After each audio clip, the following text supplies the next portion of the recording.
오늘 아침에 저와 여러분들이 함께 나눈 말씀은 민수기 17장 1절부터 10절까지 말씀입니다. 주님께서 모세에게 말씀하셨다. 너는 이스라엘 자손에게 말하여 그들에게서 지팡이를 모아라. 각 종족별로 지팡이 하나씩, 곧 각 종족마다 한 지도자에게서 하나씩. 지팡이가 12개이다. 너는 각자의 이름을 그 지팡이 위에 써라. 레위의 지팡이 위에는 아론의 이름을 써라. 각 종족별로 우두머리마다 지팡이가 하나씩 있어야 하기 때문이다. 너는 그것들을 회막 안, 내가 너희에게 나 자신을 알리는 곳인 그 증거계 앞에 두어라. 내가 택하는 바로 그 한 사람의 지팡이에서는 우음이 돋아날 것이다. 너희를 거역하여 불평하는 이스라엘 자손의 불만을 내가 없애고야 말겠다. 모세가 이스라엘 자손에게 말하니 각 지도자마다 지팡이 하나씩을 그에게 주었다. 각 종족마다 한 지도자의 지팡이가 하나씩이므로 지팡이는 12개였다. 아론의 지팡이도 그 지팡이들 가운데에 있었다.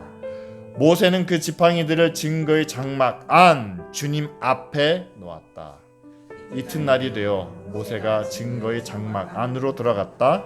레위 집안 아론의 지팡이에는 우음이 돋았을 뿐 아니라 싹이 나고 꽃이 피고 감 복숭아 열매까지 맺은 것이 아닌가. 모세는 모든 지팡이를 주 앞에서 이스라엘 자손 모두에게로 가지고 나왔다. 그들은 그것들을 보았다. 저마다 자신의 지팡이를 집어 들었다. 주님께서 모세에게 말씀하셨다. 아론의 지팡이는 증거계 앞으로 도로 가져다 놓아 반역하는 사람들에게 표적이 되도록 잘 간직하여라. 너는 다시는 그들이 나를 거역하여 원망하지 못하게 하여라. 그래야만 그들이 죽지 아니할 것이다.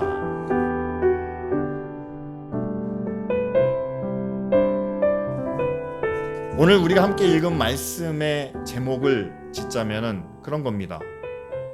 이 사건의 제목은 그거죠. 아론의 쌍난 지팡이. 우리는 그렇게 이름을 붙입니다. 마른 나무, 지팡이에서 싹이 나고 열매까지 맺는 것은 분명히 하나님의 기적이죠. 그런데 오늘 말씀에는 그런 기적만 나타나는 것이 아닙니다.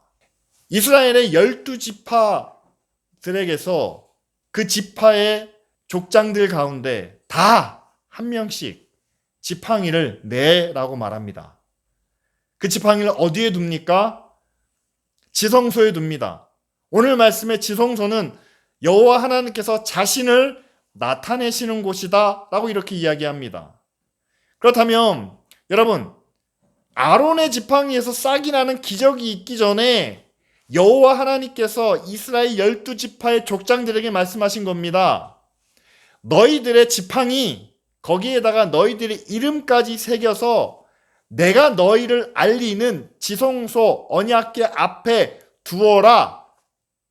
이것이 먼저 이루어졌다는 사실이죠. 우리는 기적이 나타난 곳에 시선이, 관심이 집중이 됩니다. 그러니까 야, 아론의 지팡이에서만 싹이 났구나. 하나님께서 아론에게만 이런 기적을, 이런 능력을 나타내시는구나. 그래서 이제는 앞으로 누구도 아론에게는, 그리고 모세에게는 원망해서도 안 되고 그 권위에 대들어서도 안 되겠구나. 여러분, 이렇게만 이해하신다면 사실 오늘 말씀을 절반만 이해하시게 됩니다. 왜냐하면 아론의 지팡이에서 기적이 일어나기 전에 하나님이 자신을 드러내시는 곳, 그 앞에다가 12개를 모두 다 놓았다라는 사실이에요. 여러분, 이 지성소는요, 대제사장도 1년에 한 번밖에 들어가지 못하는 곳입니다. 지성소에 있는 물건은 이미 거기에 놓기 이전에, 여러분 출애굽기를 보시면은요, 거기에 들어가는 모든 물건들은 다 금으로 덮여 있습니다. 그리고 들어가기 전에 제물을 드려서 거룩하게 만들고 난 다음에 거기에 들어갈 수 있습니다. 제사장도 자기의 죄를 뉘우치며 속죄제를 드리는 후에야 그 지성소에 들어갈 수 있습니다. 그런데 족장들의 지팡이가 뭐라고, 그 지성소 앞에 두라라고 말씀하신 걸까요? 오늘 말씀이 끝나고 난 다음에 그 후반부에 보면은요, 아론의 지팡이는 다시 지성소에 갖다 두지만 나머지 족장들의 지팡이는 다시 그 족장들에게 돌려줍니다. 그리고 그 지팡이를 가지고 족장들은 자기 부족에게로 돌아가게 되죠. 그것은 뭐냐면은요, 모든 이스라엘 백성들 가운데 그 지팡이가 존재한다는 사실입니다. 그러면 저는 여러분들과 함께 묻고 싶습니다. 기쁜 우리 교회에는 어떤 지팡이가 있을까요? 목사인 저에게도 뭐 지팡이가 있겠죠. 그러나 저에게만 있는 것이 아니라 여러분 각자에게도, 각 가정에도 하나님께서 맡겨주신 지팡이가 있습니다. 그렇다면 여러분, 우리가 가지고 있는 그 지팡이, 하나님의 임재 앞에 놓여진 그 지팡이에서는 과연 무슨 싹이 났을까요?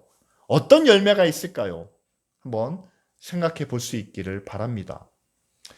오늘 말씀을 이해하기 위해서는요, 이 배경을 우리가 한번 살펴볼 필요가 있습니다.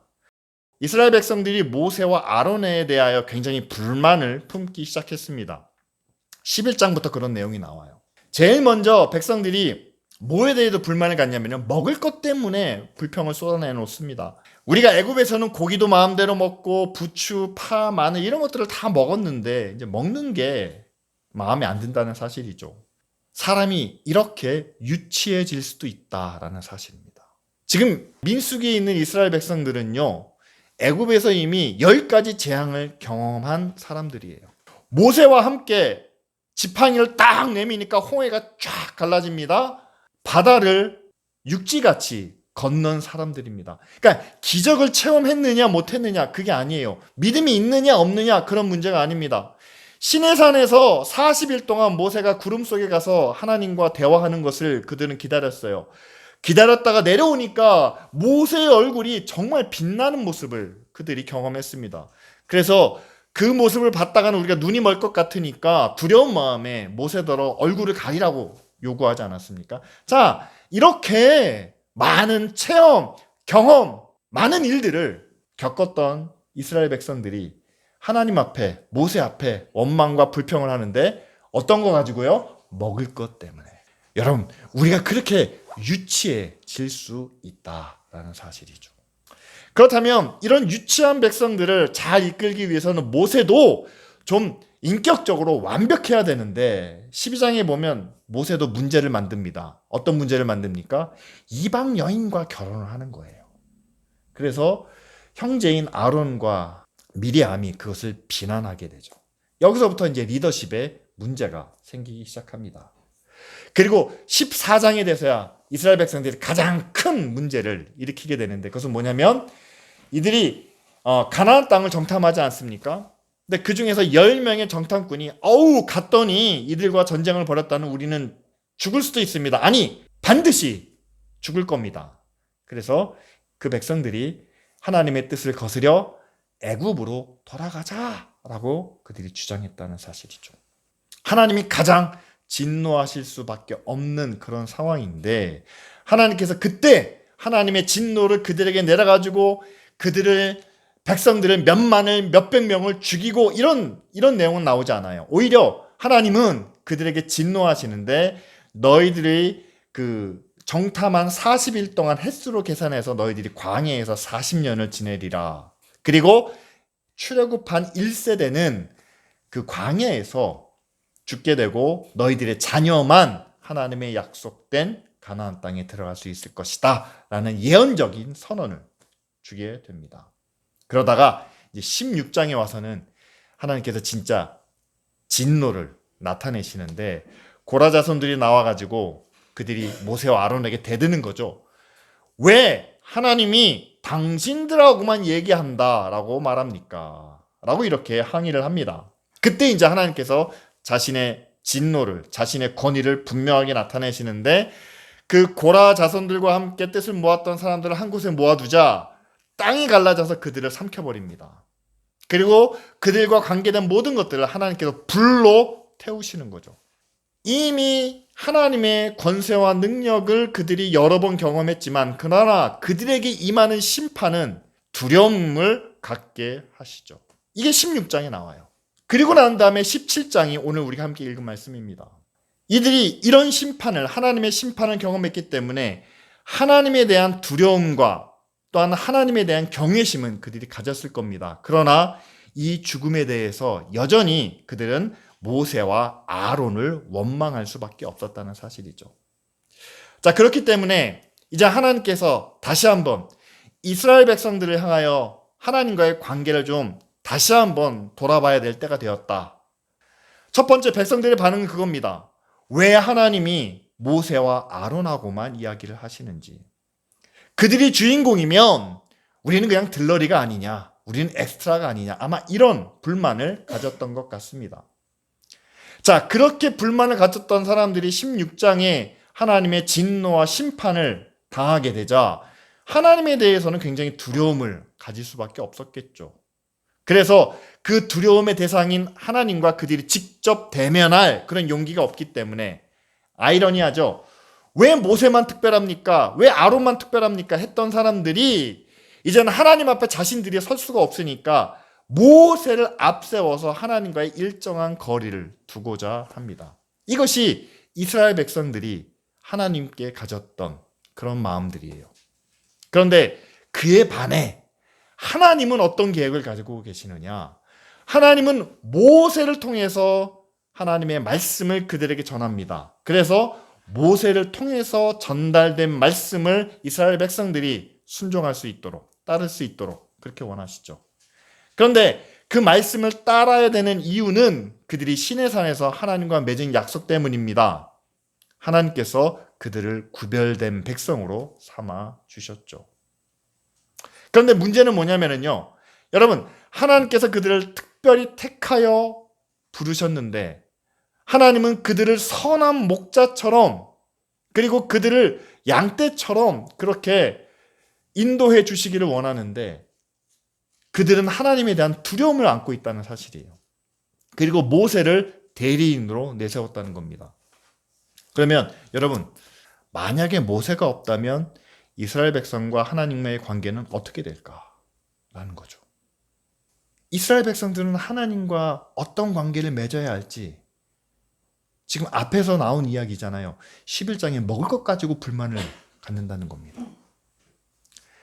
하나님이 모세를 통해서 말씀하시는데 그것까지도 문제를 삼아요. 왜 모세하고만 합니까? 우리는 뭡니까? 아직 이스라엘 백성들은 하나님께 말씀을 들을 수 있는 준비를, 또한 하나님의 뜻에 합당한 간구를, 요구를 할 수 있는 그런 마음을 품지 못했기 때문에 하나님께서는 이 백성들을 데리고 이제는 40년 동안 광야 생활을 거친 후에 약속의 땅으로 인도해야 되는데, 그 땅에 이를 때까지 이제는 이 백성들을 영적으로 또한 하나님에 대한 인격적으로 성숙시키고 성장시켜야 될 그런 과제가 남아있다라는 사실이죠. 그래서 그 과제의 첫 번째 단계로 하나님께서 오늘 모세에게 말씀하십니다. 이스라엘 각 지파별로 족장들에게 명하여 그들의 지팡이를, 근데 그 지팡이에다가 그들의 이름까지 새기게 하십니다. 그것을 거룩한 지성소인, 내가 나를 나타내는 곳, 하나님이 하나님을 나타내는 곳인 그 언약궤 앞에 두어라 라고 말씀하신다는 거죠. 언약궤도 상징이고 지팡이도 상징입니다. 하나님이 자신을 나타내시는 곳이 언약궤고 이스라엘 각 지파를 상징하는 것이 지팡이입니다. 따라서 12개가 언약궤에 있다는 얘기는 이스라엘의 12지파 모든 백성들이 다 하나님 앞에 있다 라는 메시지를 주시기 위해서 이 일을 행하신 거죠.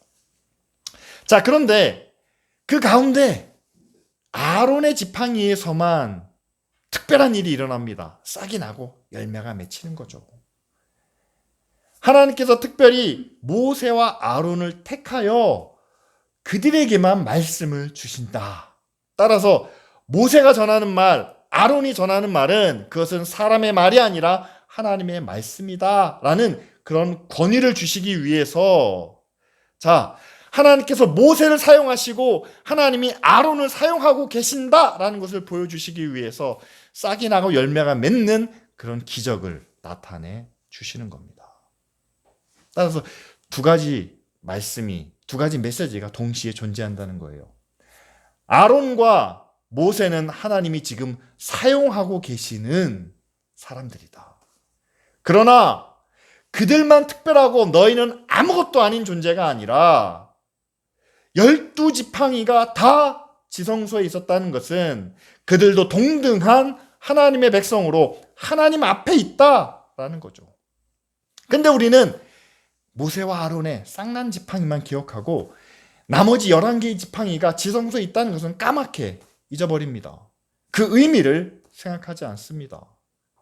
11지팡이가 무슨 의미예요? 라고 물어보면 아무도 대답하지 못합니다. 그런데 여러분, 그 11개의 지팡이도 역시 하나님의 임재 안에 있었는데 그것이 나중에 어떤 결과로 나타날까요?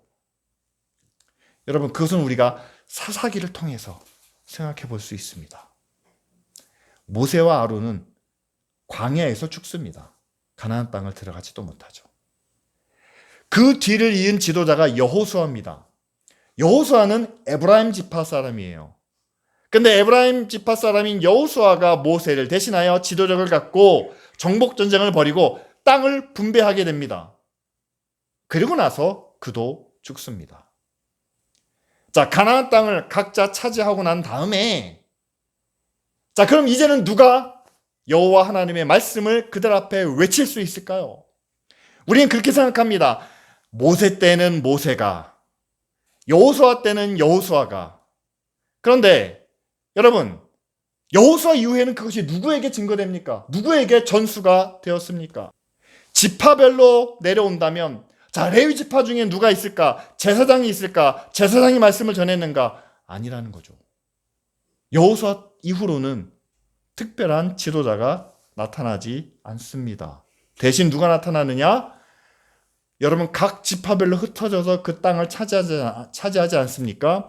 그 이후로는 각 지파에서 나타나는 사사들이 여호와 하나님의 증거자가 되고 구원자가 되고 그들을 외적의 침입으로부터 또한 그들을 고난으로부터 구원해내는 그 역할을 감당하게 된다는 사실이죠. 사사시대의 지도를 제가 보여드립니다. 자, 각 지파별로 이렇게 그들이 땅을 차지하고 있었어요. 우연의 일치일까요? 사사시대에 12명의 사사가 활동을 했었습니다. 그러면 아론의 지팡이에서만 싹이 났으니까, 그것이 여호수아에게 전달됐으니까 어느 한 지파에만 집중이 돼서 하나님의 택한 지파, 하나님의 택한 자손, 레위 지파는 흩어져 있기 때문에 땅이 없죠. 그래서 11개의 지파 가운데 8개의 지파에서 골고루 사사들이 등장하게 되고, 또한 그들이 자신의 출신 지역에서 이제는 이스라엘의 모든 힘을 함께 모아서 어려울 때나 문제가 생길 때나 고난이 올 때 이스라엘 백성들에게 하나님의 말씀을 전하고 능력을 나타내는 역할을 바로 이 사사들이 감당했다는 사실이죠. 지성소에 있는 12개의 지팡이 가운데 기적이 나타난 아론의 지팡이 그 하나에 집중하게 된다면 우리는 하나님의 권세와 하나님의 능력이 한 사람, 중앙 집권을 통해서 이루어지고 그 한 교회, 한 사람, 한 가족을 통해서 나타난다. 우리는 그렇게 해석해야 하는 것이 맞습니다. 그리고 여호수아 때까지는 그게 이루어졌다는 사실이에요. 그러나 사사시대에는 한 가족, 한 지파, 한 사람에게 주어지지는 않습니다. 무려 12명의 사사들에게, 그들은 각기 다른 지파에서 다른 지역 출신으로 하나님의 말씀을 받고 또한 하나님의 능력을 통해 이스라엘을 구원해내는 그런 역할을 감당하게 된다는 사실이죠. 그런데 이렇게 각각 자기 자리에서 하나님의 뜻을, 하나님의 말씀을 전하는 가장 기본적인, 가장 근본적인 그 이유를, 그 출발점을 어디서 찾을 수 있느냐? 오늘 우리가 함께 읽은 말씀 민수기 17장에 아론의 쌍난 지팡이만 지성소에 있었던 것이 아니라 나머지 11지파의 족장들의 지팡이도 다 하나님의 거룩한 지성소에 있지 않았느냐라는 거죠. 우리는 기적이 일어나야만 하나님이 함께 하신다라고 생각하는데 여러분, 기적이 일어나지 않아도 하나님은 함께 하십니다. 정말 그들이 하나님의 택한 백성이라면 아마 이렇게 생각했을 것이다 라고 저는 믿습니다.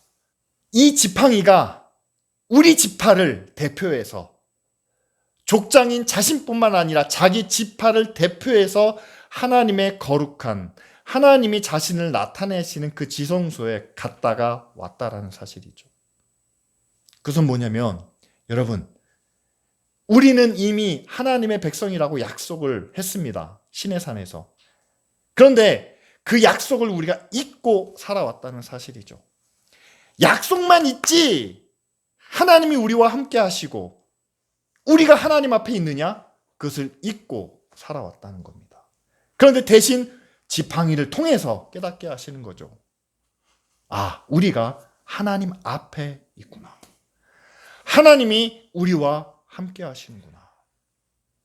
자, 그래서 그들이 모든 가나안 정복 전쟁을 마치고 각각 자기 자리에서 자기 땅에서 살아갈 때 이 흩어진 가운데서도 하나님이 우리와 함께 하시고 우리가 하나님의 백성으로 하나님 앞에 있다라는 그런 마음을, 그런 의식을 잃지 않았을 겁니다. 그것을 우리가 신전의식, 의식은 사고를 말하는 거예요. 하나님 앞에 있다는 의식을 그들이 잃지 않았을 것이다 라고 우리가 생각할 수 있습니다. 자, 그 의식을 가지고 살아간 결과 어떻게 됩니까? 이스라엘이 고난 가운데 있을 때, 어려움을 만났을 때 그들이 제사장에게만 매달린 것이 아니라는 사실이죠. 아론의 후손 중에 누가 능력이 있고 누가 힘이 있고 누가 괜찮아 라고 찾지 않았다는 거죠. 에브라임 지파 여호수아의 자손 중에 누가 괜찮아 라고 구하지 않았다는 거죠. 각각 그 지파마다 하나님께서 특별히 세우시는, 하나님께서 부르신 그 사사들을 통해서 하나님은 이스라엘을 구원하시고 인도해 내셨다. 따라서 여러분, 지팡이가 지성소에 있었다는 것을 우리는 단순하게 그냥 거기 하루 있다 왔다라는 경험으로만 생각하는 것이 아니라 그 지팡이처럼 우리도 늘 하나님 앞에 있고 하나님이 늘 우리와 함께 하신다는 그런 신전의식을 가르쳐주는, 말씀하시는 그런 사건으로 우리가 함께 봐야 할 줄 믿습니다. 그런데 안타까운 것은요, 그런 신전의식이 모든 사람들에게 있었던 것은 아니라는 거죠. 사사기에 보면 이런 얘기가 있습니다. 미가라는 사람이 있는데 그 어머니가 자기 아들을 위해서 자기 아들에게 하나님의 은혜와 하나님의 축복이 임하기를 구하기 위하여 잃어버린 돈을 다시 찾았는데 그 돈을 다 투자해서 신당을 만들었습니다. 그리고 그 신당을 위해서 레위 지파 사람 중에 한 사람, 한 청년을 구해다가 제사장으로 세웁니다. 그래서 그 제사장이 그 집안에 있는 하나의 신당이죠. 그 신당에서 그 아들을 위해서, 미가를 위해서 제사를 드리고 또 하나님께 구하는 그런 행위를 하게 되죠. 나중에 단 지파가 그 미가의 신당을 보고 그 안에 있는 우상과 제사장 레위 청년을 데리고 갑니다. 그래서 그 지파의 신당으로 삼는 것을 보게 되죠. 사사기 때 12지파의 사사들이 나타나서 이스라엘을 구원했던 것은 하나님이 지금 우리와도 함께 하신다라는 신전의식이 있었기 때문입니다. 따라서 하나님이 나를 부르실 때 내가 하나님의 부르심을 받아 하나님 앞으로 나간다라는 하나님의 뜻을, 하나님의 공의를, 하나님의 능력을 나타내기 위해서 내가 하나님께로 간다라는 그런 마음을 가지고 있었겠죠. 그런데 미가의 신당은 정반대예요. 내 집 안에 내가 하나님을 모시고 싶다라는 마음을 가졌던 겁니다. 그럼 하나님을 모시고 난 후에 바라는 게 과연 무엇이 있겠습니까? 미가의 신당의 목적은 단 하나예요. 하나님의 은혜와 하나님의 복을 받으려는 그런 목적이었습니다. 여러분, 이 두 가지가 얼마나 다른지 아세요? 사사들을 하나님의 부르심을 받아서 하나님이 원하시는 일을 하나님의 뜻하시는 계획을 이루기 위해서 하나님의 능력과 권세를 받고 나갔다라는 사실입니다. 반대로 하나님을 모시려고 합니다. 우리 집에, 우리 가정에, 우리 자녀들에게. 그런데 내가 하나님을 모시려는 목적은 하나님이 나를 부르시는 것과는 다르다는 거예요. 복을 얻으려고, 은혜를 받으려고, 형통하게 하려고. 이스라엘을 가나안 땅으로 인도하신 하나님, 애굽에서 불러서 홍해를 건너게 하시고 율법을 주신 그 하나님이 지금 저와 여러분들을 지켜보신다라는 그런 신전의식을 가지고 있다면 우리의 삶이, 우리의 행동이 어때야 하는지는 너무나 분명해집니다. 바로 이스라엘 백성들이 그 가나안 땅에 들어가서 그들이 죄악을 범하고 고난을 당할 때 사사들이 일어났었던 것처럼 하나님이 내게 말씀하시고 내게 사명을 맡겨주신다면 내가 의로운 일을 위하여, 구원을 위하여 이 사명을 감당하겠다라는 그런 계획이 너무나 분명해진다는 사실이죠. 그런데 하나님은 지금 보이지 않습니다. 그리고 하나님이 나를 지켜보신다는 생각도 확실하지 않아요. 그런 가운데 우리 이런 기대를 합니다. 사랑의 하나님이, 은혜의 하나님이 우리를 다 이해해 주시고 용서해 주시고 우리를 복되게 하실 거다라는 애매한 하나님과의 관계를 내세우게 되는 거죠. 그 하나님이 나를 지켜보시고 나를 바르게 하시고 의롭게 하시는 것은 바라지 않습니다. 내 안에 계시지만 그냥 나에게 은혜 주시는, 내게 복 주시는 그런 분으로만 있기를 원한다는 사실이죠. 그러다 보니까 어떻습니까? 내 안에 계시면서 나를 인도하시는 하나님이 아니라 내 안에 계시면서 나를 채워주시는 하나님으로만 바라본다는 사실이죠. 자, 그렇게 생각한다면요, 오늘 우리가 함께 읽은 말씀 민수기 17장에 나타나는 11개의 지팡이는요, 아무런 능력도 아무런 힘도 발휘하지 못하는 그런 결과가 된다는 사실이죠. 저는 오늘 말씀을 통해서 여러분들과 함께 나누기 원합니다. 여러분, 12개의 지팡이 가운데 하나만 기적을 체험했습니다. 여러분들의 삶 가운데 기적을 체험하셨다면, 여러분들이 그때 하나님이 사용하시는, 하나님의 역사하시는 그 지팡이가 된 것이 맞습니다. 근데 저도 솔직히 고백하지만 제 삶에 있어서 기적은 없었어요. 남들이 다 우와! 놀랄 만한 그런 기적은 나타나지 않았습니다. 그러나 그렇다고 해서 기적이 없다고 해서 아무 의미가 없느냐? 아닙니다.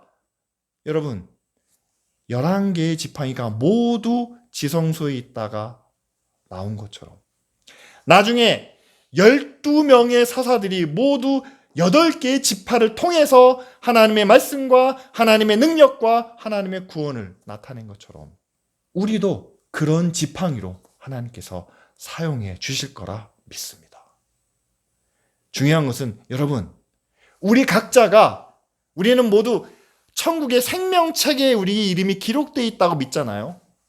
우리의 이름이 새겨진 지팡이가 하나님의 임재 앞에 있는 것을 우리는 기억하지 못한다라는 거예요.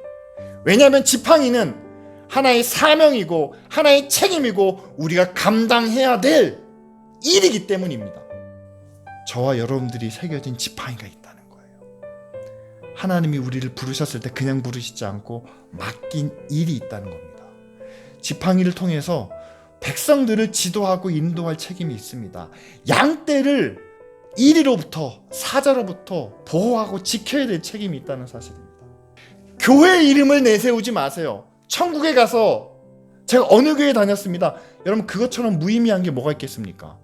나는 네가 다닌 교회가 궁금한 게 아니라 네가 세상에서 무엇이었는지, 어떻게 살았는지, 너의 지팡이가 있다면 그 지팡이를 어떻게 사용했는지를 알기 원하시는데 우리는 교회 이름만을 내세우고 있다는 사실이죠. 여러분, 지팡이에는 교회 이름이 아니라 여러분들의 이름이 기록되어 있습니다. 아론의 시대가 가고 여호수아의 시대가 가고 사사 시대가 왔을 때 하나님께서는 그 12지파에 흩어진 사사들을 통해서 하나님의 뜻을 이루어 가십니다. 근데 지금 우리 시대에는요, 기적만 존재하는 것이 아니라 기적은 없더라도 하나님의 말씀을, 하나님의 능력을, 하나님의 구원을 나타낼 나머지 11개의 지팡이가 필요하다는 사실이죠. 그렇다면 그 지팡이를 우리가 지키기 위해서는요, 우리 자신도 하나님 앞에 있다는, 그리고 하나님이 우리와 함께 하신다는 그런 신전 의식이 우리에게 필요한 줄 믿습니다. 모든 그리스도인들은, 모든 성도들은 하나님 앞에서 동등하다는 사실이죠. 이제는 나에게 주신 그 지팡이를 내가 하나님 앞에서 어떻게 사용하며 어떻게 감당해야 할지, 그것을 바라고 구하는 저와 여러분들이 되기를